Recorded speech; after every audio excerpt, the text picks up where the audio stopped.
दुरुवादहू ला शरीक के बाबरकत नाम से जो बड़ा मेहरबान नहायत रहम वाला है। दरूदो सलाम उन पर जिनके आने से दो जहां हुए रोशन। आप देख रहे हैं कौम पूछती है, आप सब पर सलामती हो। मैं हूं सैयद असान शाह। आज कौम पूछती है कि जो मुल्क ज़रात से पहचाना जाता था, जो मुल्क ज़रात मतलब पूरा ज़रख़ेज़ तरीन मुल्क, आज जो आटे की कीमत है, जो कि मेरा ख़्याल है कि पाकिस्तान में हर शख्स की एक बुनियादी ज़रूरत है, वो आखिर कहाँ चला गया? उसकी कीमत इतनी तेज़ी से किस तरीके से बढ़ रही है? अगर गवर्नमेंट के आदाद शुमार देखें, उनके स्पोक पर्सन्स की सारी बातें सुने, तो सब अच्छा है, रावी चैन ही चैन, सुख ही सुख लिखता है। लेकिन जो ग्राउंड रियलिटीज़ हैं, जो हकीकत है, वो इसके बिल्कुल मुतरातिफ है। इस पे बात करने के लिए आज जो मेरे साथ मोअज़्ज़ज़ मेहमान मौजूद हैं, खालिद महमूद खोखर साहब हैं, मरकज़ी सदर हैं पाकिस्तान किसान इत्तेहाद के। तो उन्हीं से जानते हैं, उन्हीं से पूछते हैं। अस्सलाम वालेकुम सर। जी वालेकुम अस्सलाम। सर, सबसे पहले बहुत शुक्रिया, आपने कीमती वक्त से रोही न्यूज़ को वक्त दिया। सर, क्या सूरत हाल हो गई कि मतलब जो 2500 रुपये पे गंदम थी, आज वो एकदम से 5000 रुपये पे? तो क्या वजह क्या बनी? देखें जी, मैं ये समझता हूँ कि हुकूमती तरजीहात में ना ज़रात है, ना किसान है, ना एंड कंज्यूमर है।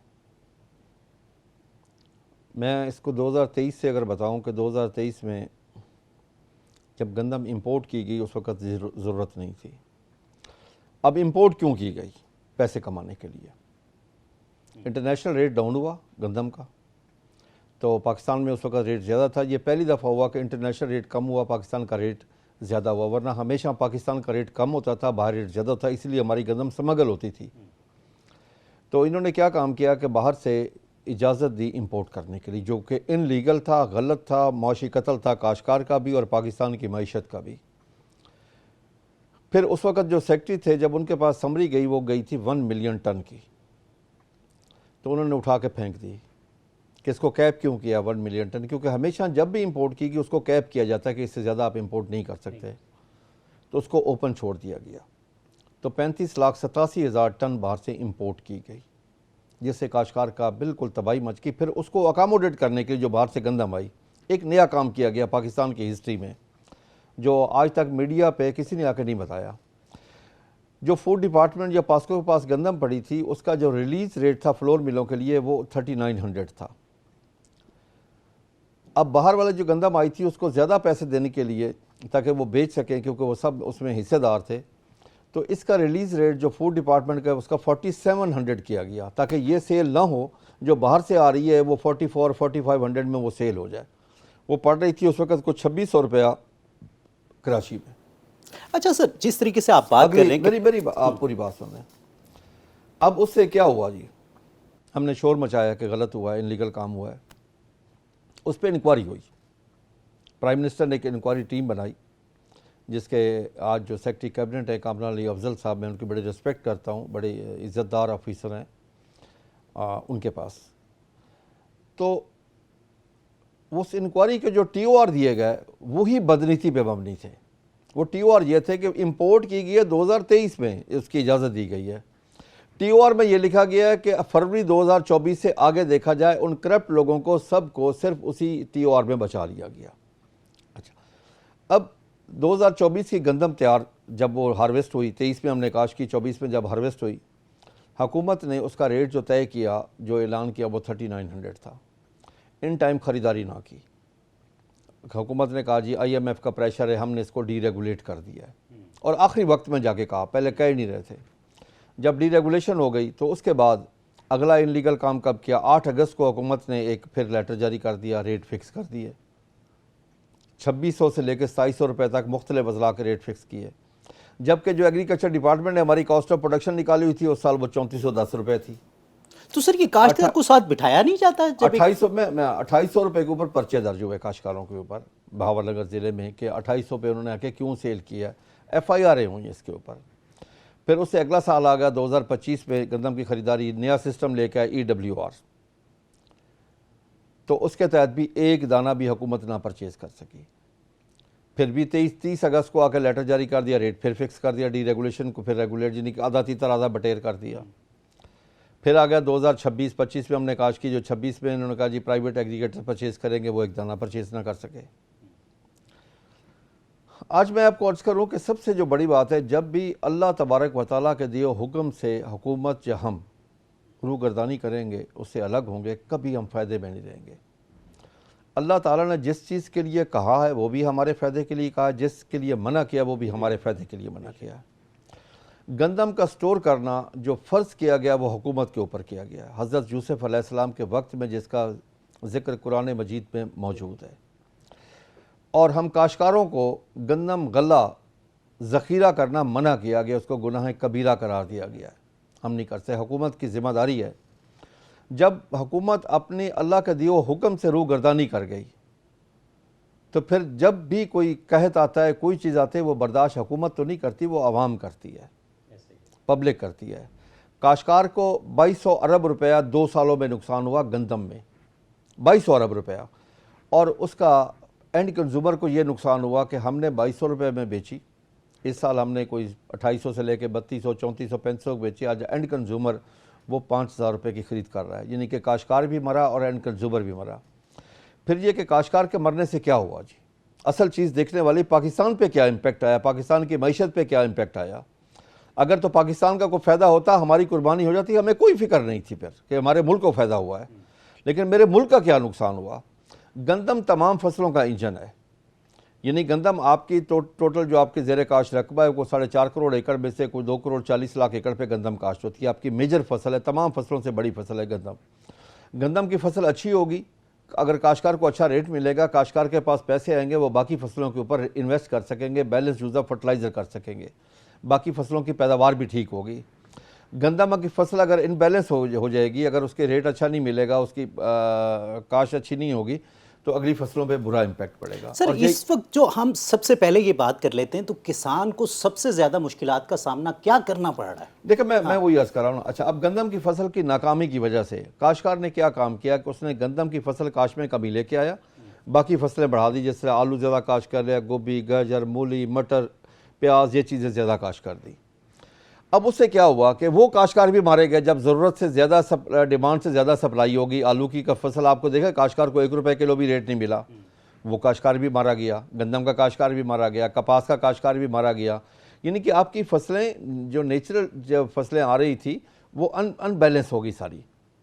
यानी कि एक सिर्फ गंदम की वजह से पूरी ज़राअत में हलचल मच गई और पूरी ज़राअत में तबाही। आज जो सूरत हाल है वो काश्तकार के ना घर के हालात अच्छे हैं, ना खेत के हालात अच्छे हैं, ना बच्चों की तालीम के हालात अच्छे हैं, ना सेहत के हालात अच्छे हैं काश्तकार के। सर उसकी वजह से मुल्क के हालात अच्छे नहीं हैं। और ना ही काश्तकार बैलेंस यूज़ ऑफ फर्टिलाइज़र कर सकता है। अब मैं आता हूँ मुल्क की मईशत के ऊपर।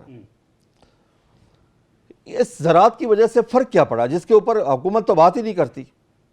मैं हैरान होता हूँ कि हमारे जो बैठे हैं ज़िम्मेदारान लोग वो उस पर बात नहीं करते कि फ़र्क क्या पड़ा है, आपकी इंपोर्ट एक्सपोर्ट का क्या फ़र्क पड़ा है। सर एक साल में $6 बिलियन का फ़र्क पड़ा है, आपकी इंपोर्ट एक्सपोर्ट का डेफिसिट बढ़ा है। आपकी एग्रीकल्चर प्रोड्यूस की इंपोर्ट में इजाफा हुआ है और एक्सपोर्ट में कमी आई है। सर सिर्फ हमने जो चावल की एक्सपोर्ट हमारी $4 बिलियन पे थी, $3.9 बिलियन एग्जैक्ट उसकी फिगर थी, ठीक है, तो वो हम $1.8 बिलियन पे आ गए। हमारी कॉटन जो हम एक्सपोर्ट किया करते थे वो $2.8 बिलियन की हमने इंपोर्ट किया है।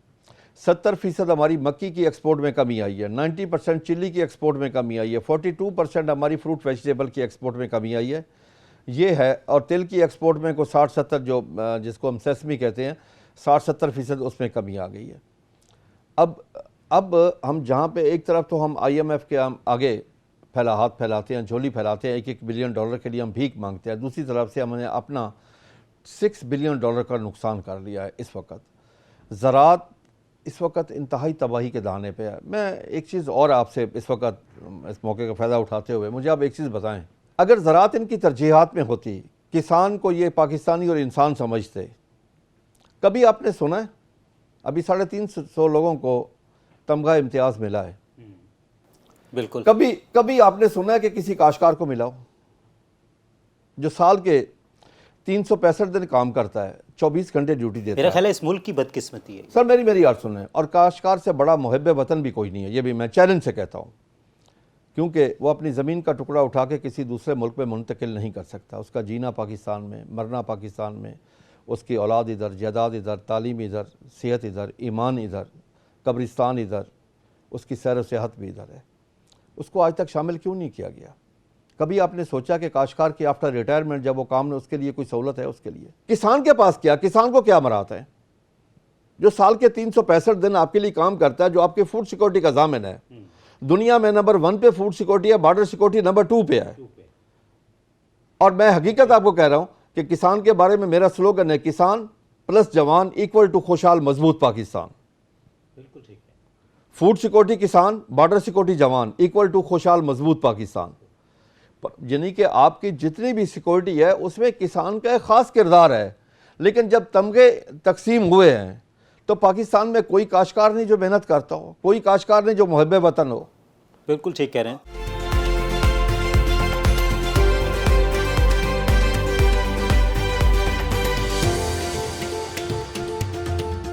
वेलकम बैक नाजरीन। तो मोअज़्ज़िज़ मेहमान अभी भी मेरे साथ मौजूद हैं और आज का जो मौजू है मेरा ख्याल है कि वो इंतहाई अहम मौजू है, क्योंकि बुनियादी ज़रूरतों में मेरा सबसे पहली जो ज़रूरत है वो आटा है। अगर आटा ना हो तो फिर ना दाल की ज़रूरत है ना किसी और चीज़ की है। और अगर उस मुल्क में जो कि पहचाना ही अपनी ज़राअत की वजह से जाता था, आज वहाँ ये हालात हो गए हैं, तो मेरा ख्याल है कि उन होश के नाखून लेने चाहिए।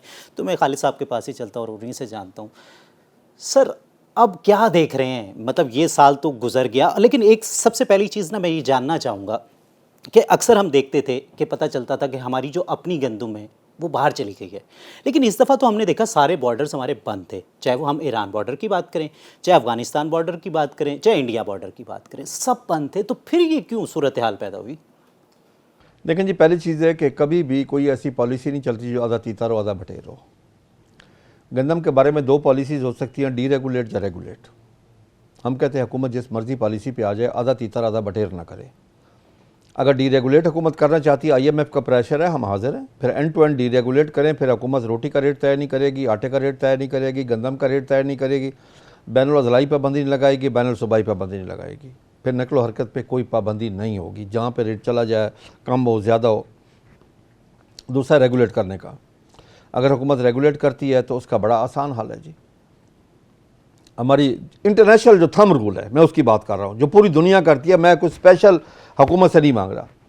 एक इंडिपेंडेंट प्राइस कमीशन बनाएं, हमारी कॉस्ट ऑफ प्रोडक्शन निकाल के 25% प्रॉफिट के साथ हमें रेट दे दें, जो पूरी दुनिया देती है अपने फार्मर को। अब आप देखेंगे कि उससे फ़ायदा आपको क्या होगा कि अगले साल बजाय इंपोर्ट करने का आप एक्सपोर्ट करने के काबिल होंगे। मैं अगले साल के बारे में मैं बहुत ही टची हूँ, मैं बड़ा भयानक आगे देख रहा हूँ। पिछले साल मैंने बहुत सारे प्रोग्रामों में काश करने से पहले या काश करने के बाद जो कुछ मैंने कहा था वो सच साबित हुआ है। आज तमाम टीवी एंकर भी ये बात कर रहे हैं कि जब मैंने उनके पास प्रोग्राम में गया तो उन्होंने कहा जी आपने पिछले साल ये कहा था। मैंने ये सारी प्रेडिक्शन पहले की थी कि ये रेट चला जाएगा। तो सर किसी की कान पे जू नहीं रही? बिल्कुल उनको फिक्र नहीं है। देखें ना, उनके पास वसाइल ही इतने हैं अपने पास, उन्हें कोई फिक्र नहीं। कदम 6000 की हो, 7000 की हो, 5000 की हो, एंड कंज्यूमर गरीब आदमी ने मरना है। अब अगले साल के लिए जो भयानक मैं देख रहा हूँ जी, आपको याद होगा कि 3 साल पहले हमने अपनी 24 खवातीन को आटे की लाइनों में शहीद करवाया था। 3-3 किलोमीटर की लाइनें लगी थी।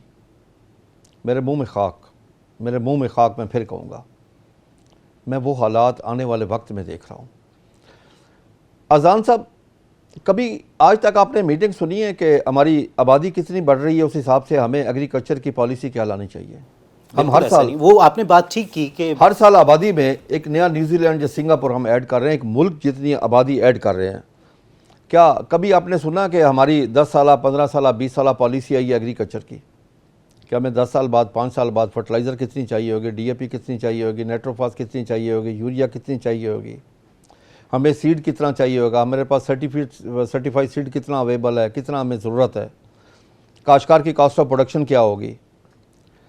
तो जब तक हम उस साइड पे नहीं जाएंगे, जब तक ज़राअत को बाइज़्ज़त और मुनाफा बख्श कारोबार नहीं बनाएंगे, जब तक हम किसान को पाकिस्तानी और इंसान तस्लीम नहीं करेंगे, जब तक काश्तकार के बच्चों का हम ख्याल नहीं रखेंगे। आज लम्हे फ़िक्र यह है कि मैं अपने बच्चों को ज़राअत पे नहीं ला रहा। मतलब मैं आपसे ये सवाल करने वाला था कि अगर आज एक नौजवान शख्स जो किसी भी ज़राई यूनिवर्सिटी से निकलता है तो वो अगर इस फील्ड में आना चाहे तो वो आ सकता है? पहली बात तो यह है कि हमने ज़राई यूनिवर्सिटी का भी मैं माज़रत के साथ कहूँगा कि हमने उनका बुरा हाशर कर दिया है। 60 की दहाई में जब लुधियाना यूनिवर्सिटी बनी थी इंडिया में, तो उन्होंने मॉडल लिया था आपकी लाइलपुर यूनिवर्सिटी को। वो आज फ़ख्र महसूस करते हैं हम लाइलपुर मॉडल हैं। हमने लाइलपुर मॉडल से 60 की दहाई में रिसर्च और एक्सटेंशन ले ली। पूरी दुनिया में रिसर्च यूनिवर्सिटियों के पास है, पूरी दुनिया में पाकिस्तान में नहीं है। पाकिस्तान ने हमने रिसर्च के अलग इदारे खड़े कर दिए, जो हम बच्चे पढ़ा के वहाँ से ला रहे हैं वो बाबू बना के ला रहे हैं। जब उनके पास रिसर्च नहीं होगी, एक्सटेंशन का एक्सपीरियंस नहीं होगा। हम एक लड़के को MBBS के लिए भेजते हैं ना, तो वो अस्पताल साथ होता है, उसके कॉलेज के साथ होता है, बिल्कुल, जहाँ प्रैक्टिस करे वो प्रैक्टिस वो नहीं, वो सारा साल वो 5 साल वो ये करता है। मैं वही कह रहा हूँ कि वो साथ-साथ उसके practice- बाद भी उसके ऊपर मस्त होता है कि वो हाउस जॉब करके आता है, फिर उसको डिग्री मिलती है। यहाँ पे ऐसा नहीं है, हमें वो निज़ाम वापस लाना चाहिए। नंबर एक, 60 की दहाई में एक एग्रीकल्चर कमीशन बना था जिसको नवाब ऑफ कालाबाग हेड कर रहा था। उसकी रिकमेंडेशन में पहली रिकमेंडेशन यही थी कि पत्तों की से लेकर रहीमिया रखन तक कोई शुगर मिल ना हो, ये कॉटन एरिया है, आपकी कैश क्रॉप कॉटन है, आपकी टोटल एक्सपोर्ट में 65% कॉटन का हिस्सा है। तो हमने सारी शुगर मिलें वहीं लगाई, उन सिफारशात पे अमल ना किया, बगैर किसी वजह के, बगैर किसी रिसर्च के वो सारी शुगर मिलें लगाई कि हमने अपने कॉटन एरिया तबाह कर लिया। क्योंकि मैं कॉटन ग्रोवर हूँ, मुझे दुख है कि कपास यहाँ से जा चुकी है। अब रिवाइवल ऑफ कॉटन बहुत मुश्किल है। दुनिया में कॉटन जोनिंग है, हमने वो जोन वगैरह तबाह बर्बाद खुद किए हैं, बाख्तियार लोगों ने किया है, मैंने नहीं किया, बाख्तियार लोगों ने किया है। आज ज़राअत के बारे में अब हमें सोचना है कुदरत ने हमें क्या दिया है। सर ऐसा खिता दिया जो कई मुल्कों के पास ऐसा खिता नहीं है। 1500 किलोमीटर समंदर हमारे पास है, कराची से लेकर पेशावर तक मैदानी इलाका हमारे पास है, पहाड़ हमारे पास है, बेतहाशा नेमतों से माला माल मुल्क चारों मौसम हमारे पास हैं, पहाड़ हमारे पास हैं, जंगलात हमारे पास हैं, दरिया हमारे पास हैं, चुलिस्तान हमारे पास है, रोही हमारे पास है, रेगिस्तान हमारे पास है, थर हमारे पास है, मादनियात हमारे पास है। एक नहीं है तो एक विल नहीं है हमारे पास अच्छी नीयत नहीं है। हाँ, विल नहीं है। जिस मुल्क में, अब मैं आपको अर्ज़ करूँ कि हमारा फेडरल सेक्रेटरी फूड सिक्योरिटी जो एग्रीकल्चर को देखता है, पता है 5 सालों में कितना है? 16वां है। एक इंडियन आर्टिस्ट थी समीता पाटिल, उसको कैंसर हो गया। तो पाकिस्तानी के अखबार में मैंने उसकी खबर पढ़ी, वो लिखती है जब मुझे मालूम हुआ जीवन क्या तो जीवन नहीं रहा। जब हमारे सेक्रेटरी को पता चलता है वो ज़राअत क्या तो वो ज़राअत में नहीं होता। फिर एक चीज़ और आ जाती है कि बहुत सारी जगहों पे ऐसे लोगों को बिठा दिया जाता है जिनको ज़राअत का पता नहीं होता, और वो फ़ैसला करने की क़ुव्वत उनको दे दी जाती है और वो फ़ैसले करते हैं। वो चंगेज़ खान के एक हिस्टोरिकल वर्ड है, उसने कहा था कि मैंने पूरी लाइफ में एक दफ़ा भी जुल्म नहीं किया। उसके वज़रा हैरान शश्ता रह गए कि जिसने खून के दरिया बहाए, लाशों के अंबार लगाए, खोपड़ियों के मीनार बनाए, वो कहता है मैंने जुल्म नहीं किया। तो उसने तशरीह की कि मैंने पूरी लाइफ में किसी लायक के ऊपर नालायक नहीं बिठाया। जिस मुल्क में अब मैं आपको अर्ज़ करूँ, IPP माफिया को ऑबलाइज करने के लिए यूरिया के प्लांट बंद कर दिए जाएँ, गैस उनको दे दी जाए, तो इससे बड़ी बदकिस्मती क्या। पूरी दुनिया में नंबर 1 पे फूड सिक्योरिटी है, नंबर 1 पे पूरी दुनिया में, दुनिया के किसी मुल्क को ले लें, नंबर 1 पे फूड सिक्योरिटी है। हम बचपन से सुनते आ रहे जिदे घर दाने उदे कमले भी सियाने, ठीक है ना जी। अब यहाँ पे अगर ये कहें कि फ़लाँ तरक्की हो रही है, फ़लाँ तरक्की, अगर आपके पास गंदम नहीं है, तो हमारे देहातों की एक मिसाल थी कि घर दाने नहीं अम्मा चक्की से गई है। भाई खाने के लिए आपके पास गंदम नहीं है तो आपकी तरक्की, आपकी किसी चीज़ की क्या ज़रूरत है, फिर क्या फ़ायदा है। ज़राई मुल्क होने के बदकिस्मती ये ज़राई मुल्क होने के बावजूद, पहला सवाल ही हम ये कर रहे हैं। और फिर हमें अगले चैलेंजेस का एहसास कोई नहीं है कि हम हर साल 50 से 60 लाख की आबादी, 55 से 60 लाख आबादी हमारे साथ ऐड हो रही है हर साल। उसके लिए हम क्या कर रहे हैं, अपने बच्चों के लिए क्या कर रहे हैं, पानी का हम क्या सोच रहे हैं। मैं बड़ा अफसरदा हूँ जी एक चीज़ के ऊपर, मैं आखिरी बात आपसे ये करूँगा, मैं दुखी हूँ एक चीज़ कि मैं अपने बच्चों के लिए पानी छोड़ के नहीं जा रहा हूँ। जिस गांव में मैंने काश्तकारी शुरू की, जैसे खानेवाल में 92 में 23-24 फुट पे पानी था, आज 65-70 फुट पे पानी है। हम इस तरफ नहीं सोच रहे कि हमने अपने पानी को कैसे बचाना है, अपनी पर एकड़ पैदावार कैसे बढ़ानी है, क्लाइमेट चेंज का कैसे मुकाबला करना है। हम रिसर्च का बजट हमारा ना होने के बराबर है। हमारा रिसर्च का बजट है एग्रीकल्चर की GDP का 0.18 ना होने के बराबर है। ब्राज़ील ने चंद सालों में क्यों तरक्की की, उसका 1.75 है। रिसर्च पे हम पीछे हैं। मार्केटिंग हमारा कोई मैकेनिज़्म नहीं है, दुनिया में फ्यूचर मार्केटिंग है। अब मैं गंदम के हवाले से ये कहूँगा कि अगर आप जो इस दफ़ा हमने गंदम काश्त की थी, 25 में काश्त की, 26 में हार्वेस्ट की, हमारा दुश्मन मुल्क है इंडिया, उन्होंने इसका रेट पता कब दिया था? अगस्त 2024 में, यानी कि 1 साल 3-4 माह पहले, काश्त करने से पहले उन्होंने रेट अनाउंस किया था। इसको कहते हैं फ्यूचर मार्केटिंग, और पूरी दुनिया में ज़राअत की फ्यूचर मार्केटिंग। हमारे तो आखिरी दिन पता नहीं होता।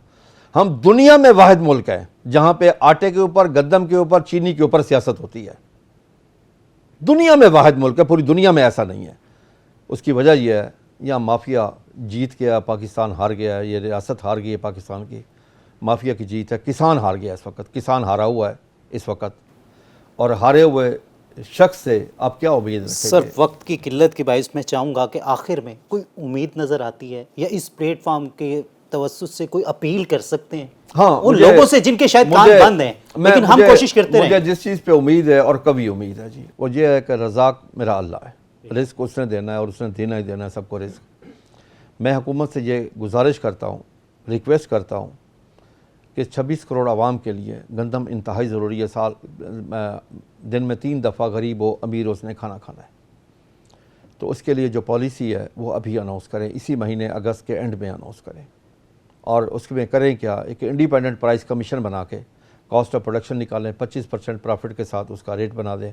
और इंशाल्लाह मैं पाकिस्तान किसान इत्तेहाद की तरफ से अगले 4-5 दिनों में पूरी गंदम अगले साल की पॉलिसी बना के हम मीडिया पे अनाउंस करेंगे। मैं प्राइम मिनिस्टर को भी लेटर लिखूंगा, चीफ मिनिस्टर को भी लिखूंगा, तमाम मिनिस्टर्स को भी लिखूंगा, चीफ सेक्रेटरीज भी तमाम को लिखूंगा, मैं डीजी SIFC को लिखूंगा, हर जगह पे हम जहाँ भी सर एक DG फील्ड मार्शल को भी लिख दीजिएगा। हम फील्ड मार्शल को भेजेंगे, ग्रीन इनिशिएटिव को भी भेजेंगे। हम तमाम जगह पे अपनी वो पॉलिसी बना के अपनी एक शेडो कैबिनेट के थ्रू हम पाकिस्तान किसान इत्तेहाद की तरफ से ज़रूर भेजेंगे इस मुल्क के मफाद के लिए, 26 करोड़ की आवाम की फूड सिक्योरिटी के लिए। उसकी वजह यह है, हम नहीं चाहते कि यहाँ पे कोई भूखा सोए। देखें, मैं आपको एक चीज़ अर्ज़ करूँ, जब भी इस मुल्क में बुरा वक्त आया, मुश्किल वक्त आया है, मुश्किल वक्त, बुरा का मैं अल्फाज वापस लेता हूँ, मुश्किल वक्त आया, किसने साथ दिया है? ज़राअत ने। अब मैं उसकी मिसाल ले, 9/11 हुआ, पाबंदियाँ लगी, ज़राअत की वजह से ये सिस्टम चलता रहा। आपने एटमी धमाका किया, पूरी दुनिया ने रिस्ट्रिक्शन लगा दिया, आपके ज़राअत की वजह से कोई भूखा नहीं सोया। 17 साल आप लोगों ने दहशत गर्दी के खिलाफ जंग लड़ी, इस पाक फ़ौज ने, कोई भूखा नहीं सोया। अगर कोरोना आया तो पूरी दुनिया में भूख नाच रही थी, यहाँ पे कोई भूख से नहीं मरा। अभी ईरान इसराइल जंग हुई, अल्हम्दुलिल्लाह पाकिस्तान में हर बंदा खाना खा के सोया है। ज़राअत की वजह से किसान की तरफ मेहरबानी तो अल्लाह तबारक व तआला की है, लेकिन उसमें इस किसान नैब खुदा है, अल्लाह का दी और रिज़्क़ ज़मीन का सीना चीर के अल्लाह की मखलूक तक वो पहुँचाता है। बेशक, बहुत शुक्रिया कुकर साहब जी। तो नाज़रीन, आज मामलात जो भी हैं वो आपके सामने हैं।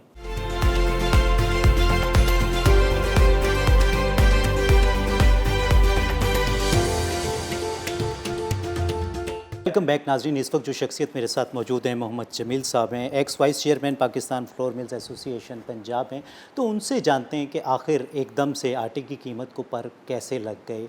सबसे पहले मैं आपका शुक्रिया अदा करूंगा सर कि आपने अपने कीमती वक्त से रोही न्यूज़ को वक्त दिया। Thank you very much. आप तशरीफ़ लाई और क्वेश्चन किया आटे की कीमतों के बारे में। तो आटे की जो कीमत है वो लिंक करती है टोटली वीट के साथ, गंदम के साथ।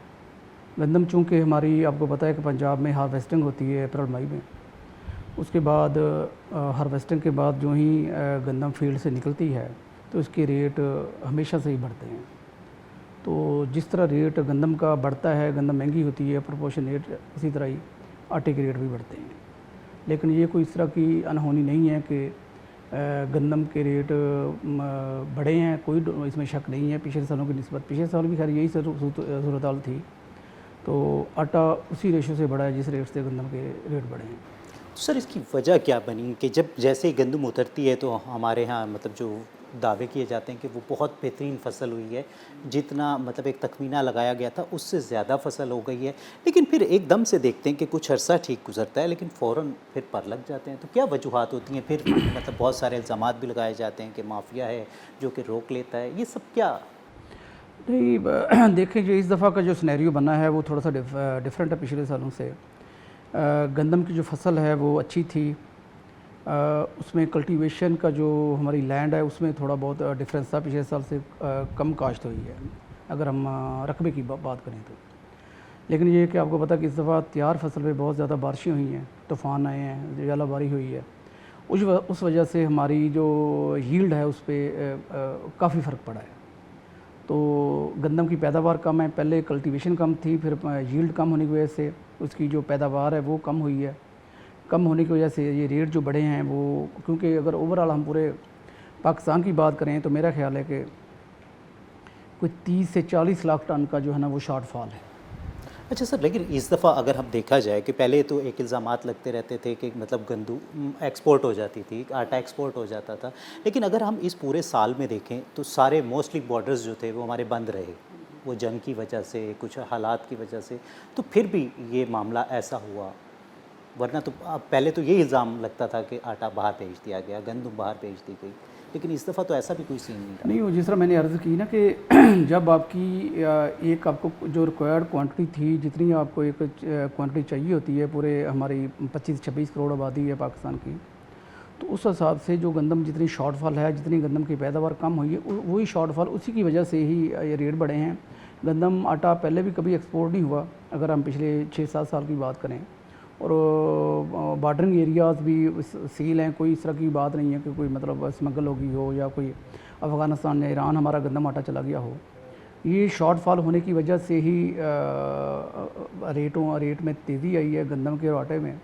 तो ये इंपोर्ट होगी तो उसमें मेरा ख्याल है कि ये चीज़ें सारी सेटल तो हो सर क्या लगता है कि अगर आप इस दफ़ा शॉर्टफॉल हो गया, अगर किसान के लिए बेहतरी नहीं लाई गई, जिस तरीके से आपने कहा कि उतने रकबे पर नहीं लगाई गई जितने रकबे पर माजी में लगती रही है, तो अगर अब फ्यूचर मार्केटिंग ना की गई तो फिर किस तरीके से मुस्तकबिल देख रहे हाँ जी, आपका क्वेश्चन ठीक है कि हमारे जो फार्मर हैं उनके लिए हमें इनपुट्स, हमें गवर्नमेंट को उसके ऊपर सब्सिडी देनी चाहिए। हमारा फर्टिलाइज़र है, हमारी जो हमारे बीज हैं, या हमारी जो बिजली कंज्यूम होती है ट्यूबवेल पे, उसमें हमारी गवर्नमेंट को चाहिए कि उनको सब्सिडी दे। इनपुट हमारे जितने सस्ते होंगे और रेट हमारा जो इंडक्टिव प्राइस है, हमारी सपोर्ट प्राइस तो हमें नहीं कह सकते, क्योंकि पिछले 2 साल से पूरे पाकिस्तान में जितने भी हमारे चारों सूबाई फूड डिपार्टमेंट्स है, पासको है, ये परचेज़ नहीं कर रहे, ना कर सकते हैं। तो अगर इंडक्टिव प्राइस अच्छी होगी तो किसान जो है ना वो काश्त ज़्यादा करेगा, और उसके लिए हमारी गवर्नमेंट को कम से कम 5 साल लॉन्ग टर्म पॉलिसी देनी चाहिए, इनपुट के ऊपर उनको सब्सिडी दे, ताकि किसान जो है ना वो इसको गंदम जो है ना वो एक इंजन का किरदार अदा करती है फार्मर्स के लिए। 2 फसलें होती हैं, उसमें गंदम मेन किरदार अदा करती है अगली फसल के लिए। तो किसान को जब तक ये नहीं पता मतलब क्लियर होगा कि मेरी जो फसल है उसका मुझे मुआवजा सही मिलना है, मेरी कॉस्ट और प्रोडक्शन जो है उससे मुझे ज़्यादा पैसे मिलने, उसका तो वो काश नहीं करेगा। सर क्या लगता है गवर्नमेंट की क्या तरजीहात हैं? मतलब जिस तरीके से हम बात कर रहे हैं कि इसकी फ्यूचर मार्केटिंग होनी चाहिए, क्या गवर्नमेंट को नहीं पता क्या अदाद व शुमार होने चाहिए कि कितने रकबे पे कितनी गंदम लगेगी जो कि मतलब रिक्वायरमेंट भी पूरा करेगी, और बल्कि ज़्यादा हो तो मतलब उससे बिजनेस भी कर सकती है गवर्नमेंट, फिर उसे एक्सपोर्ट भी किया जाए, वो बेहतर है। तो वो उस किस्म की मीटिंग्स में आप लोगों को लूप में नहीं लिया जाता, किसानों को लूप में नहीं लिया जाता, तो कहाँ मतलब लगता है कि कोई रखना है जिसे फिल करने की ज़रूरत है? असल में ये पिछले कोई अगर 2-3 साल पहले की बात करें फिर तो सारी चीज़ें ठीक थी। जब से ये 70-75 साल जो एक तरीक़ाकार चल रहा था कि फूड डिपार्टमेंट परचेज़ करता था, उसके बाद फिर फ्लावर मिल्स को कोटा दिया जाता था, उसको ब्रेक किया गया है इंटरनेशनल मॉनेटरी फंड IMF की वजह से। तो ये दूसरा साल है कि चीज़ें गड़बड़ हो रही हैं, लेकिन मुझे उम्मीद है कि इस साल गवर्नमेंट कोई जो है ना अच्छी पॉलिसी देगी, रेट भी बेहतर करेगी, इंडक्टिव प्राइस भी अच्छी करेगी, और किसान जो है वो बेहतर काश्त करेगा। बल्कि इस साल किसानों को अच्छी कीमत मिली है, 3500 रुपया, जो कि पिछले साल 2200-2300 रुपये मिली थी। तो कंपैरेटिवली किसान ऑटोमेटिकली अगले साल ज़्यादा काश्त करेगा, और अगर गंदम ज़्यादा काश्त होती है तो इसमें कोई शक नहीं है कि हम एक्सपोर्ट भी कर सकते हैं, मतलब मुबादला भी कमा सकते हैं, और हम ये जो है ना इंपोर्ट हमारी इससे भी हमारी जान छूट सकती है। और गवर्नमेंट टोटली इस पर डीरेगुलेट पे जा रही है, और उम्मीद है कि ये जो इस बार कोई इसके ऊपर वर्किंग हो रही है। अच्छा सर, एक तरफ मतलब ये है, दूसरी तरफ अगर फ्लोर मिल मालकान की अगर बात की जाए तो एक इल्ज़ाम बहुत ज़्यादा लगाया जाता है कि स्टॉक कर लिया जाता है, ज़ख़ीरा अंदोज़ी की जाती है और उसके बाद फिर कीमतें बढ़ाई जाती हैं।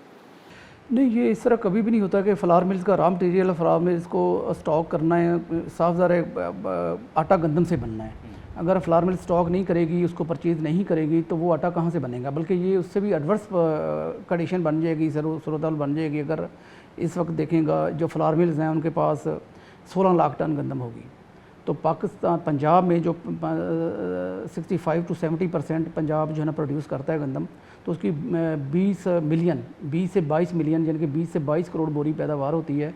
उसमें से अगर फ्लावर मिल्स ने ज़्यादा परचेज़ की है तो इस दफ़ा 16 लाख टन की, 1 करोड़ 60 लाख बोरी। अगर बहुत ज़्यादा करें तो ये 22-25 लाख टन तक जाते हैं। तो बाकी तो गंदम फील्ड में पड़ी होती है, बल्कि ये तो उल्ट है कि अगर फ्लावर मिल्स जितनी ज़्यादा गंदम स्टॉक करेंगी, जितनी ज़्यादा परचेज़ करेंगी, फ्लावर मिल ने देखें इनका रॉ मटीरियल फ्लावर मिल चलनी होती है, उनके पास मजदूर होते हैं, मशीनरी चल रही होती है, पूरा एक सिस्टम होता है। वो फ्लावर मिल के पास जब स्टॉक होता है तो वो उसको रनक में लेके आता है। जितना मार्केट में डिमांड एंड सप्लाई के डिफरेंस को आप ख़त्म करेंगे उतना ही प्राइसेस कंट्रोल रहेंगी। जब साफ ज़ाहिर है अगर फ्लावर मिल के पास गंदम नहीं होगी, वो बाहर से परचेज़ करेगा, महंगी परचेज़ करेगा तो आटा महंगा देगा। अगर स्टॉक होगा तो स्टॉक में बात का तो ये होता है कि फिनेंसिंग होती है बैंक्स की तरफ से, तो वो अपना मार्कअप और प्रॉफिट एक रीज़नेबल जो उसका पोर्शन होता है वो रख के बाकी वो ग्रैंड करके देता है, और उसने बैंक भी क्लियर करने होते हैं और अपनी मिल्स भी चलानी होती हैं, अपनी जो है ना ओवरहेड उसके कम होते हैं अगर मिल चले। तो ये गलत कॉन्सेप्ट है कि जी फ्लावर मिल जो है ना माफिया है वो गंदम स्टॉक करता है या वो कीमतें बढ़ाने के लिए करता है जी इस तरह, क्योंकि हाँ कीमतें तब बढ़ती हैं जब फ्लावर मिल के पास गंदम ना आए। गंदम जितनी ज़्यादा फ्लावर मिल के पास होगी उतने ही कीमतें कंट्रोल रहेंगी।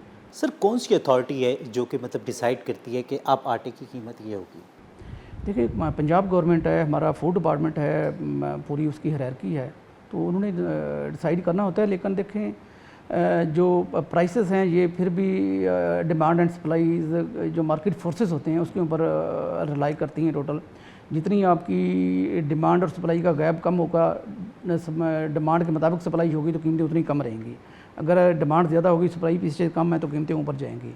ये हुक बाई क्रुक का for the time being force तो आप कंट्रोल कर सकते हैं, लेकिन इन द लॉन्ग रन ये कंट्रोल नहीं हो सकता। अच्छा सर, क्या देख रहे हैं फ्यूचर में, क्या देख रहे हैं, क्यों नहीं हम सबक सीखते कि इस साल में ये हुआ तो अगली दफ़ा मतलब गवर्नमेंट को इसके हिसाब से, इसके तनाजुर को देखते हुए मतलब एक पॉलिसी तरतीब देनी चाहिए ताकि नेक्स्ट ईयर में नहीं ऐसा ना हो। लेकिन जो हालात नज़र आ रहे हैं तो वो तो लगता है कि अगर इस साल ये हुआ है तो नेक्स्ट ईयर तो इससे ज़्यादा बदतर होंगे।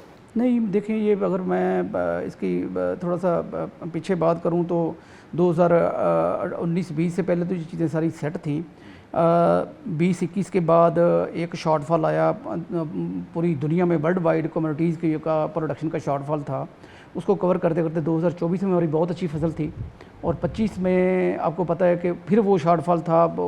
हम उस फेज़ से निकल के बाहर आ रहे थे, एक नया हमने एक्सपेरिमेंट कर रही थी हमारी गवर्नमेंट, जो कि होना ही था। तो इस दफ़ा ये तीसरा साल है, ये चीज़ें काफ़ी स्मूथ हो चुकी हैं और आगे इंशाल्लाह उम्मीद है कि जिस तरह गवर्नमेंट अब कर रही है, देखें किसान के साथ डिस्कशन हो रही है, ट्रेडर्स के साथ हो रही है, फ्लावर मिलर्स को पूल में लिया जा रहा है, तो अगले साल जो भी पॉलिसी बननी है, या पॉलिसी तो डिपेंड होती है सिर्फ़ और सिर्फ कि प्राइस अच्छी हो और जो आपके इनपुट्स हैं फार्मर्स के लिए वो उसके ऊपर सब्सिडी दी जाए, या वो जितने वो कम कीमत पे होंगे उतनी ज़्यादा फसल काश्त होगी, उतनी ज़्यादा प्रोडक्शन होगी, जितनी प्रोडक्शन ज़्यादा होगी उतनी ही हमारी कीमतें कंट्रोल रहेंगी। तो अब गवर्नमेंट इस स्टेज पे पहुंच चुकी है कि ये लॉन्ग टर्म पॉलिसी भी बनाएगी और किसान को, फार्मर को कीमत भी अच्छी मिलेगी। सर क्या देख रहे हैं कि मतलब जो जिस तरीके से आपने कहा कि अब गवर्नमेंट की तरजीहात हैं इसमें मतलब, लेकिन जो सूरत हाल है, अगर एक हम सब्सिडाइज्ड आटे की बात करते हैं और एक प्राइवेट जो फ्लोर मिल का आटा होता है, उसमें इतना फ़र्क क्यों होता है? देखिए जो सब्सिडाइज्ड आटा होता है गवर्नमेंट की तरफ से, वो अब इस वक्त हम मौजूदा बात करें तो वो एक 3800 रुपये गंदम का रेट दे रहे हैं हमें, 3800 रुपये में गंदम हमें दे रहे हैं, फ्लावर मिल्स को कोई मखसूस कोटा है। तो जो प्राइवेट हमारी मार्केट है वो 4600 4500 रुपये है। तो एक मन का 807 से 800 रुपये का फ़र्क है गंदम का। उसी हिसाब से उससे जो आटा तैयार होना है, अब गवर्नमेंट का जो 3800 रुपये रेट है गंदम का 40 kg का, उसके आटे की कीमत है 10 kg की 1100 रुपया। तो वो मतलब हमारे एक पोर्शन होता है ग्राइंडिंग चार्जेस, जिसको बड़े अच्छे तरीके से वेरीफाई करके डिपार्टमेंट के साथ वो एक मतलब कैलकुलेशन के बाद उसको ऐड किया जाता है और उसके बाद हमारा रेट बनता है। जब प्राइवेट गंदम हम 3800 से 4700 रुपये से 4600 रुपये लेंगे तो साफ ज़रा वो आटा थोड़ा महंगा होना है, लेकिन वो आटा वाइट होता है। वो वाइट आटा जो मार्केट में अफोर्ड करता है बंदा, उसके लिए वो 15 kg में पैकिंग होती है, और जो सब्सिडाइड आटा होता है जो डिज़र्विंग लोगों के लिए वो 10 kg और 20 kg है, उसका रेट 1100 रुपये 10 kg और 2200 रुपये 20 kg है। तो वो अवेलेबल है मार्केट में, उसमें कोई ऐसा इशू नहीं है। लास्ट में क्या एक मैसेज देना चाहेंगे मतलब लोगों को, मतलब पुरसुकून रहना चाहिए, उम्मीद लगते हैं आपकी बेहतरी आएगी? नहीं, मेरा ख्याल है कि पुरसुकून भी ऑटोमेटिकली चीज़ें स्मूथ चल रही हैं। गंदम आटा देखें, जिस तरह बाकी सारी चीज़ें, इन्फ्लेशन है पूरी वर्ल्ड में, पूरे पाकिस्तान में पेट्रोल है, इलेक्ट्रिसिटी है, बाकी हमारी जो रोज़मर्रा की ग्रॉसरी के आइटम्स हैं, उस रेशो से देखा जाए तो साफ ज़ाहिर ये नहीं हो सकता कि आपका पेट्रोल जो है ना वो डीजल 100 रुपये से 300 रुपये चला जाए और आपका आटा जो है ना आज से 10 साल पहले वाली कीमत रहे। साफ ज़ाहिर है एक गंदम की फसल है, उसको तैयार करने के लिए यही इनपुट्स यूज़ होते हैं, और फ्लावर मिलिंग में जब उसे ग्राइंड होना है तो तब भी यही इनपुट्स उसी रेशो से बढ़ने हैं। तो कीमतें, मेरा ख्याल है कि इस वक्त ना कोई आटे में मार्केट में आटे की शॉर्टेज है, ना कोई उसमें क्रू एंड क्राई है, और स्मूथली सारी चीज़ें चल रही हैं। जिसने वाइट आटा खाना है वो 15 kg की पैकिंग में परचेज़ ले कर रहा है। जो हमारी एक कम्युनिटी है डिज़र्व करती है कि उसने सब्सिडी वाला, अब देखें मुल्तान में हमारी तकरीबन कोई 500 से 700 शॉप्स होंगी जहाँ पे वो बाकायदा डिस्प्ले लगा हुआ है, बैनर लगे हुए हैं, हमारे गवर्नमेंट के रेट लिखे हुए हैं, और हर वक्त वहाँ पे हमारी फूड डिपार्टमेंट है, हमारे SMU वाले हैं, हमारी पीरा फोर्स है, हमारी बाकी जितनी एजेंसीज़ हैं उसको वॉच कर रही हैं। और किसी दिन भी कोई ऐसी शॉप नहीं है जहाँ पे कोई हमें कोई इस तरह की कोई खबर भी मिली हो कि किसी बंदे को आटा नहीं मिला। आटे की अवेलेबिलिटी इम्पॉर्टेंट है। बहुत शुक्रिया सर।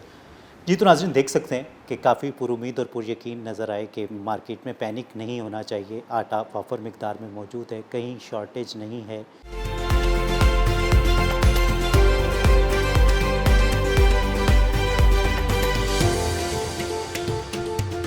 वेलकम बैक नाज़रीन, इस वक्त हम मार्केट में मौजूद हैं तो यहाँ जानते हैं कि मतलब आटे की कीमत आखिर क्या हो गई है, और लोगों से भी जानेंगे कि वो क्या कहते हैं इस सारे मामले पर। अस्सलाम वालेकुम। क्या रेट चल रहा है भाईजान? भाईजान सरकारी आटा आता है 10 किलो का, वो है 1100 रुपये का। बाकी 15 किलो वाला है वो 1950 रुपये। अच्छा, कोई फ़र्क आया है रेट में? रेट में फ़र्क आया। क्यों? 2100 का रेट हो गया था 15 किलो का, अब 1900 1950 का रेट हो गया। सरकारी आटे की वजह से रेट कम हुआ है। अच्छा, तो क्या देख रहे हैं क्या कि मतलब आगे और ज़्यादा रेट बढ़ने के इम्कानात हैं, या मतलब ठीक है मार्केट को? देखेंगे अगर सरकारी आटा अगर प्रॉपर तरीके से चलता रहेगा तो इंशाल्लाह रेट शायद कम हो जाए और भी। ठीक है, मतलब अगर उसकी जो सप्लाई है सरकारी आटे की वो प्रॉपर रही और लोगों को मिलता रहा, तो आप कहते हैं कि फिर ये जो प्राइवेट आटा है ये भी महंगा नहीं होगा? ये भी नहीं महंगा होगा, वरना तो ये मोनोपली है फ्लोर मालकान की कि मतलब अपनी मर्ज़ी से रेट बढ़ा देते हैं। क्या तरीक़ेकार होता है? ये पता नहीं, वो मिल वाले यही कहते हैं गंदम महंगी आ रही है पीछे से। तो ये जब इतनी वाफर मिकदार में गंदम मौजूद है तो फिर दिन ब दिन हम देख रहे हैं कि मतलब वो 2500 रुपये मन से शुरू हुआ ही थी और अब 5000 और 5000 से ज़्यादा की भी कहीं से आवाज़ें आ रही हैं। ये तो अब पता नहीं जी, अब उनको पता होगा, मिल वालों को पता होगा या गंदम वालों को पता होगा। जी तो नाज़रीन देख सकते हैं कि यहाँ मतलब एक ये छोटे से आटे की दुकान है, तो वो आदमी यही कह रहा है कि मतलब पहले आटे की कीमत कम थी लेकिन अब बढ़ती जा रही है, दिन ब दिन इसकी कीमत बढ़ रही है, लेकिन ये कंट्रोल की जा सकती है कि अगर वो गवर्नमेंट का सब्सिडाइज आटा उसी फरावानी से लोगों को मिलता रहे जितनी के मतलब लोगों की तलब है, तो फिर रेट ऑटोमेटिकली डाउन हो जाएगा। आगे चलते हैं और लोगों से बात करते हैं। अस्सलाम वालेकुम। वालेकुम सलाम। क्या कहेंगे, अभी आपने आटा ख़रीदा है, यार महंगाई दिन ब दिन बढ़ती जा रही है। तो तनख्वाह भी बढ़ती है या सिर्फ महंगाई बढ़ती है? नहीं, सिर्फ महंगाई बढ़ती है। हर- तनख्वाहें वही हैं जो खड़ी हुई हैं, 20,000 15,000 बस। लेकिन गवर्नमेंट तो कहती है कि 41,000 रुपये तनख्वाह होनी चाहिए। हमारी तो नहीं हुई। जी तो नाज़रीन देख सकते हैं कि मतलब एक गरीब आदमी जो है वो 2 वक्त की रोटी के लिए परेशान है। आगे चलते हैं और लोगों से बात करते हैं। जी तो नाज़रीन इस वक्त हम एक चक्की पर मौजूद हैं। यहाँ जिस तरीके से फ्लोर मिल्स होती हैं तो शहरों में छोटी छोटी चक्कियाँ भी होती हैं, तो जहाँ से लोग अपनी गंदम में पिसवाते हैं। अस्सलाम वालेकुम। क्या कहोगे कि मतलब अब तो गंदम का रेट बहुत तेज़ी से बढ़ रहा है? बहुत तेज़ ज़्यादा हो गया, तकरीबन गरीब लोग जो हैं वो ले नहीं सकते, आटे से मशहूर हुए पड़े हैं, बहुत आटा महंगा हुआ पड़ा है, बहुत ज़्यादा। पहले तो मतलब गंदम जो थी वो 2500 रुपये मन से शुरू हुई थी, तो ये 5000 क्रॉस कैसे कर गई? ये नहीं पता सर, क्या कर सकते हैं, अब इतना महंगा हो गया एकदम ही अचानक, कि गरीब बंदा है आटा ही नहीं ले सकता। अच्छा, अब ये जो प्योर गंदम के मतलब आटा होता है कितने रुपए किलो फरोख्त कर रहे हैं? ये 140 रुपये 130 रुपये गंदम के हिसाब से होता है ये। और मतलब अभी रेट बढ़ रहा है और भी? हाँ, और भी बढ़ना है, सुनने में आता है कि 8,000 रुपये जाना है इनमें। 8,000 रुपये? हाँ जी। जी तो नाज़रीन देख सकते हैं कि अभी हम जो रोना रो रहे हैं वो 5,000 रुपये को ही रो रहे हैं, लेकिन जो हालात नज़र आ रहे हैं, जो कि ग्राउंड पे लोग हैं वो ये कह रहे हैं कि जो हमारे पास इतलात हैं वो ये हैं कि ये 8,000 रुपये तक जाएगा। लेकिन मेरा ख्याल है कि यहाँ गवर्नमेंट को होश के नाखून लेने चाहिए और अभी ही देख लेना चाहिए कि जहाँ भी मसाइल हैं उनको दूर करके, क्योंकि जो आटा है वो गरीब आदमी की सबसे पहली ज़रूरत है कि कुछ भी ना खिलाए तो वो बच्चों को कम से कम 2 वक्त की रोटी तो खिलाए ना। आगे चलते हैं और लोगों से बात करते हैं।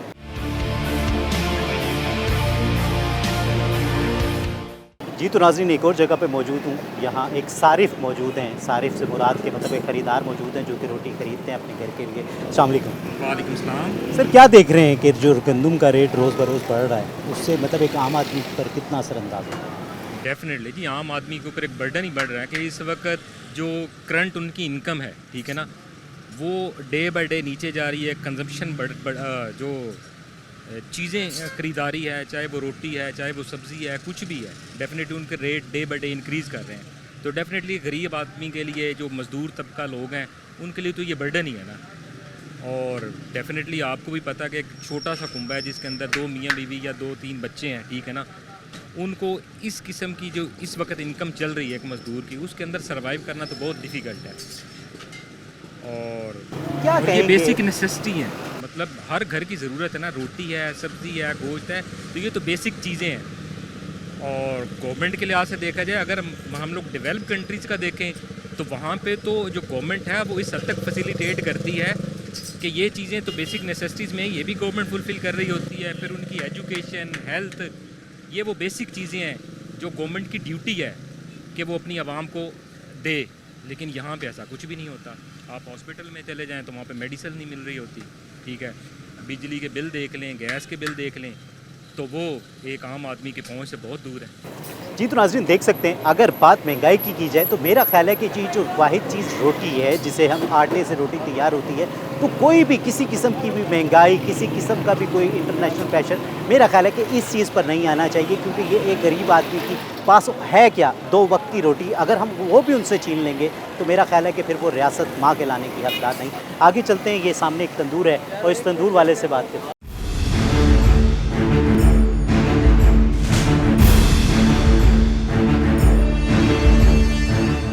जी तो नाज़रीन एक तंदूर पे मौजूद हूँ, तो ये इनसे आपसे पूछते हैं कि क्या मामलात हैं। अस्सलाम वालेकुम। क्या देख रहे हैं कि जो रोज़ बरोज़ आटे का रेट बढ़ रहा है, तो कितना असरअंदाज हो रहा है, मतलब एक आम दुकानदार पे, एक तंदूर वाले पर? पहले तो बोरी कोई थी 4,000, 4,200, 4,500 रुपए की 50 किलो की, अब वो बोरी हो गई 8,500 रुपए की। मतलब ऑलमोस्ट डबल हो गई। हाँ, वो मेरे ख्याल है ज़्यादा नहीं तो एक बोरी पे 2,200, 2,500 रुपये रेट बढ़ गया है। अब नान का रेट बढ़ाते हैं तो मजिस्ट्रेट आके छापे मारते हैं। सारा निज़ाम जो है ख़राब होया हुआ। गवर्नमेंट को चाहिए कि कोई ऐसी सेटिंग बनाए आटे की या मैदे की कि जिससे हम लोग भी परेशान ना हों। अब मज़दूरी का ये है कि हर आदमी की मज़दूरी बढ़ रही है। दुकान का हर साल 10% जो है किराया बढ़ जाता है और मामलात हैं, तो गवर्नमेंट को चाहिए थोड़ी बहुत हिसाब किताब सही करें। अच्छा, मैं ये आपसे पूछना चाहूँगा कि जैसे गवर्नमेंट के रेट है रोटी का, वो 14 रुपये है मेरा ख्याल है, ऐसा ही है। और उस वक्त जो आप जिस तरीके से बता रहे हैं कि आटे का रेट कोई 4,500 रुपये था और आज कोई 8,000 रुपये हो गया, तो जो गवर्नमेंट की रोटी का रेट है वही है? गवर्नमेंट की रोटी का ये है कि गवर्नमेंट अगर 14 रुपये रेट देती है तो फिर आटा भी उसी हिसाब से पीछे से दिलवाए। जैसे कि वो मिल वाले हैं और लोग हैं, आटा आता महंगा तो वो फिर किस तरह 14 की रोटी या नान बेचा जाए? तो फिर ये कारोबार किस तरह किया जा रहा है? मतलब रोज़ बरोज़ मुश्किलात बढ़ रही हैं कारोबार? वो तो बढ़ रही है। ज़ाहिर है कि जो एक LPG का सिलेंडर लेते थे 12-14,000, 15,000, 18,000 का, वो 40-45,000 पे पहुँचा हुआ है। लोगों की दिहाड़ियाँ हैं वो डबल हुई हुई हैं। मसलन अक्सर हम देखते हैं कि जो मजिस्ट्रेट होते हैं वो आप पर तो कार्रवाई करते हैं, तो जहाँ से मतलब आप लोग चीज़ें ले रहे हैं तो वहाँ पे कार्रवाई नहीं? वहाँ का हमें नहीं पता। हमें तो ये कहते हैं कि 120 ग्राम का जो नान है ना, वो आप 25 रुपये का बेचो, जिसमें 120 या 25 ग्राम का नान वारा खाता ही नहीं है इतने में। क्योंकि जब वो 100-150 ग्राम या 160 ग्राम का पेड़ा वलेंगे तो वो फिर 125 ग्राम आएगा। वो जो 160 ग्राम का पेड़ा वो वैसे ही 35 रुपये का, 28 रुपये का पड़ जाता है, तो वो फिर हम 25 का किस तरह बेचें? जी तो नाज़रीन देख सकते हैं कि एक तरफ जो स्पोक पर्सन्स हैं उनके यहाँ सब कुछ अच्छा है, दूसरी तरफ जो ग्राउंड रियलिटीज़ हैं वो आपके सामने हैं। आगे चलते हैं और लोगों से बात करें।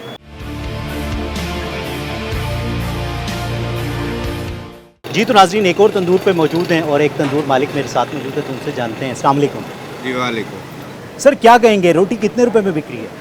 रोटी इस टाइम कोई 15 की भी लेते हैं, लेकिन 20 की भी लेके जाते हैं। जिसको पेड़ा हल्का लगता है वो 20 वाली बनवा लेते हैं, नहीं तो 15 की भी चलती है। लेकिन अगर हम गवर्नमेंट के रेट की बात करें तो गवर्नमेंट तो कहती है कि 14 रुपये रेट है जी रोटी का, और उसका कोई वजन भी बताती है वो। चलान भी करवाए हैं, वो 100 ग्राम की रोटी मांग रहे हैं, चलान भी करवाए हैं। अच्छा, अब मैं ये पूछना चाहूँगा कि जब 14 रुपये रेट दिया था गवर्नमेंट ने, तो उस वक्त आटे का रेट क्या था और अब क्या रेट है? उस टाइम तो ये आटे का रेट था मेरे ख्याल से अपना 3,200 रुपये। ठीक है। अब रेट है 5,500 रुपये। ठीक है। अब भी वही अपने जो है ना काफ़ी चलान हम करवाते हैं मतलब इसी उस वजह वक्त से। जब 2500 रुपये रेट था तो गवर्नमेंट ने एक रेट निकाला था कि रोटी 14 रुपये में जी, जी। बेची जाए और वो भी 100 ग्राम की। जी जी और आज जब रेट 5500 रुपये हो गया है, मतलब डबल से भी ज़्यादा हो जी, गया है, जी। तो गवर्नमेंट अभी भी यही कह रही है कि उससे उसी पे बेचा जाए। इसी पे हम चलान करवा चुके हैं ना, लिहाजा हम अब यही कहना चाहते हैं कि हमें कोई अपना रिस्पॉन्स दिया जाए, हमें रेट भी बढ़ाया जाए। हमारा जो है ना कोई आटे के अलावा भी इशू है ना, हमारा लकड़ का रेट बहुत ज़्यादा हैवी है, कारीगरों की दिहाड़ी हैवी है, कहते हैं जी महंगाई है, हमारे गुजारा नहीं चलता। हम अच्छा, इनके मैं ये बगैर पूछना मजबूर। चाहूँगा, क्या इसमें बारे आता है? मुमकिन है कि जो 2500 रुपये रेट में जो रोटी बेची जाती थी उसी रेट में अब बेची जा सकती है? नहीं, उसमें रेट में नहीं बेची जाती। जी, तो नाज़रीन देख सकते हैं कि जो हालात हैं वो सारे आपके सामने हैं और जो गवर्नमेंट की तरजीहात हैं वो बिल्कुल समझ से बालातर हैं कि आखिर जो गवर्नमेंट है या जो पॉलिसीज़ मेकर्स हैं वो किस तरफ जा रहे हैं कि जहां मतलब 2500 रुपये जब रेट हुआ करता था तो रोटी की कीमत 14 रुपये थी और आज रेट 5500 रुपये पे जा चुका है और गवर्नमेंट कहती है आज भी 2500 रुपये पे रोटी बेची जाए। वो सिर्फ इसीलिए ताकि रावी सुख ही सुख और चैन ही चैन लिख सके, लेकिन जो हकीकत है वो आपके सामने है। इस दुआ के साथ या रब्बुल आलमीन या रहीम या करीम या रहमुर रहीमीन इस अर्ज़ मुक़द्दस को, इस पाक सर ज़मीन को अमन का, खुशियों का गहवारा बना दे। अपने मेज़बान सैयद अज़ान शाह को इजाज़त दीजिए। अपना और अपनों का ख्याल रखिए। अल्लाह हाफ़िज़।